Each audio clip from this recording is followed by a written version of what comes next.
Le département, premier partenaire du sport en Sarthe.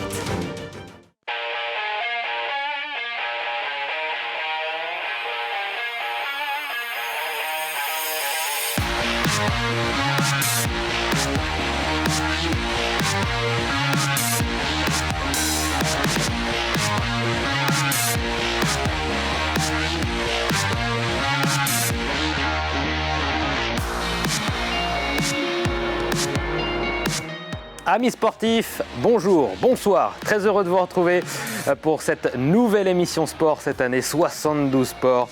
Et je suis très heureux d'être là pour vous présenter justement toute l'actualité sportive sartoise. Et il y a beaucoup à dire. Regardez le programme de cette première émission de 72 Sport. On va commencer avec la première partie, ça sera réservé à l'actualité. 7 infos. En deuxième partie, 2 invités. 7, 2.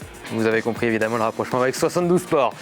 2 invités donc, on va parler des 24 heures du Mans qui se sont déroulées il y a 2 semaines maintenant avec un invité exceptionnel, Vincent Capillaire, pilote du team SO24, pilote sartois justement, qui a participé à ces 24 heures du Mans avec lui, Guillaume Nedelec, journaliste au Ouest France, pour revenir justement sur cette édition des 24 heures du Mans 2021. Ces 2 invités resteront avec nous pour la 3e partie, la suite. Et puis, en fin d'émission, dans le supplément justement, on parlera non pas des 24 heures du Mans auto, mais cette fois des 24 heures du Mans vélo qui se sont tenues ce week-end avec un invité, l'organisateur justement des 24 heures vélo, Romain Ganal. Voilà pour ce programme alléchant de ce premier numéro de 72 Sport. Tout de suite, les 7 infos. On commence donc, je le disais, avec du vélo, avec les 24 heures vélo. Nouveau succès populaire pour les 24 heures vélo et premier succès pour une équipe étrangère. Les Néerlandais de l'équipe Sarto Endurance Team remportent cette 12e édition des 24 heures vélo sur le mythique circuit Bugatti à 4 coureurs, excusez du peu, on les voit passer la ligne, justement ils ont dominé la course tout le week-end et ils s'imposent devant le team Socopa avec 6 coureurs. Sur la 3e marche du podium, l'autre équipe néerlandaise du Sarto Endurance Team. Voilà pour ce joli podium de ces 24 heures vélo 2021. On écoute justement les heureux vainqueurs des 24 heures vélo. Toute la course, la force d'avant. C'est mythique ici. On a pris la course en main dans le premier stint, on a attaqué avec 4, mais on reste avec 2 après quelques tours et on a fait toute la course, la force d'avant. C'est mythique ici, c'est magnifique d'être dans la course ici, dans les premières positions, donc j'espère de revenir ici. Les Hollandais sont sortis directement dès le premier relais, donc on a dû faire une course à contre-temps tout le long. Nous, l'équipe de 8, on a essayé d'aider au maximum l'équipe de 6. Et puis voilà, encore une année de bouclée. Normalement, je pense qu'on a fait qu'on gagne, comme j'ai dit, en équipe de 6, en équipe de 8 aussi. Donc c'est nickel. Ça s'est bien passé dans l'ensemble. On a rempli les objectifs qu'on s'était fixés. On était venu pour un top 15, on fait 7e au scratch et 4e au classement par catégorie. Et je crois qu'on a fait plus de 1000 km aussi, donc l'objectif rempli. On a tourné pendant 24 heures, on était basé sur des relais de 2 heures et tout le monde a rempli son rôle correctement, donc c'était super. C'était une belle expérience.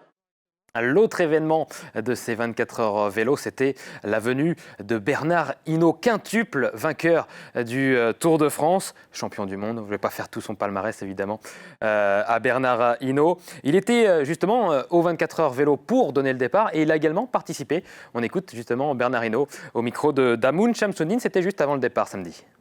C'est un plaisir de voir autant de coureurs partir, cette masse humaine qui part et puis au bout un tour, ça y est, c'est déjà éclaté et on voit les meilleurs qui sont devant. On a une équipe qui est sur le parcours, donc il y en a un aujourd'hui qui est là en route maintenant.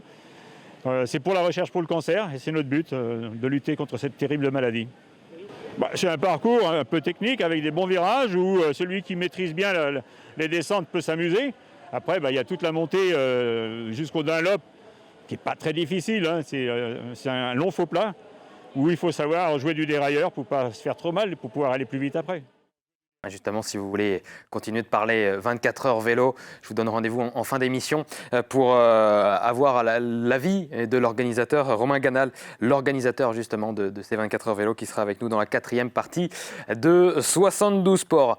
Pour terminer sur la page vélo, évidemment, on parle de Nicolas Hédé, le Sartois de l'équipe Cofidis, qui s'est engagé cette semaine dans une nouvelle équipe pour la saison prochaine. Pour la première fois de sa carrière pro, le natif de La Ferté-Bernard va connaître une autre équipe que Cofidis après 10 ans de bons et loyaux services. Et cette équipe, c'est la formation Arkea Samsic, une équipe bretonne dans laquelle figurent notamment Warren Barguil ou encore Nairo Quintana. Un petit mot de football. À présent, messieurs, dames, fin de la 4e journée de National. Ce lundi soir, tout le monde a joué, sauf Le Mans FC. Le Mans FC qui affronte le FC 7 OMM Arena, une équipe de bas de tableau face à qui il va falloir se relancer après la défaite du week-end dernier face à Châteauroux. Regardons ce qu'a déclaré justement l'entraîneur Manceau. Chris, l'un de nos objectifs est de rebondir tout de suite. On a bien discuté après Châteauroux pour ne pas reproduire les mêmes erreurs. On est chez nous, on doit aller chercher la victoire et se retrouver à la première place. Voilà pour les mots de Chris, l'entraîneur. Manceau, match à suivre ce soir. Un autre mot de football puisque c'était la reprise du football amateur. Et également ce week-end avec le premier tour de la Coupe de France et aussi la reprise du championnat de National 3. 2 équipes sartoises sont représentées dans cette compétition de National 3. La réserve du Mans FC et le Sablé FC. Bonne prestation pour nos 2 équipes sartoises. Un match nul, 1 partout pour la réserve du Mans FC face à la réserve du Stade Lavallois. Et une victoire pour les Saboliens de Jérôme Drouin qui se sont imposés 2-1 à l'extérieur à Saint-Philibert. Un bon résultat qui les positionne 2e au classement, le Mans FC, et quant à lui 8e. On parle de tennis. À présent, tennis, un mot de tennis avec le premier tour de l'US Open. Ce soir à New York, notre Sartois évidemment, Jo-Wilfried Tsonga qui affronte au premier tour le Norvégien Casper Ruud, 11e joueur mondial, un joueur très en forme, mais peut-être un joueur à la portée de Jo Tsonga. Justement, c'est à suivre ce soir dès 20h15, 20h30 à peu près pour regarder ce match entre Tsonga et Casper Ruud. Un mot de basketball. À présent, un mot du MSB avec la reprise pour le MSB qui arrive dès demain. Ça, ce sont les matchs de préparation justement, juste avant le championnat de la Betclic Elite. Un match contre Orléans. Ça, c'est pour mardi soir à la salle Robert Jarry du Mans. Ensuite, un match contre Cholet. Un autre match contre Cholet, ça sera également à la salle Robert Jarry du Mans. Et puis, le MSB qui participera au tournoi de Bourges. Et enfin, au trophée de la Sarthe. Ça sera à Sablé. Ces matchs de pré-saison qui seront peut-être l'occasion pour vous de voir les nouvelles recrues. Et notamment, la dernière recrue du MSB, Dante Cunningham. 10 saisons et 736 matchs dans la plus prestigieuse des ligues de basketball. J'entends parler évidemment de la NBA, un ailier au sacré CV, passé par 7 équipes NBA, dont Portland, où il a joué notamment avec le Sartois Nicolas Batum, du haut de ses 34 ans, et de ses 2,03 m, il apportera évidemment son expérience aux plus jeunes et il sera l'une des attractions de la prochaine saison de la Betclic Elite. Voilà pour cette première partie de 72 Sports. On se retrouve dans quelques instants avec nos 2 invités, Vincent Capillaire et Guillaume Nedelec.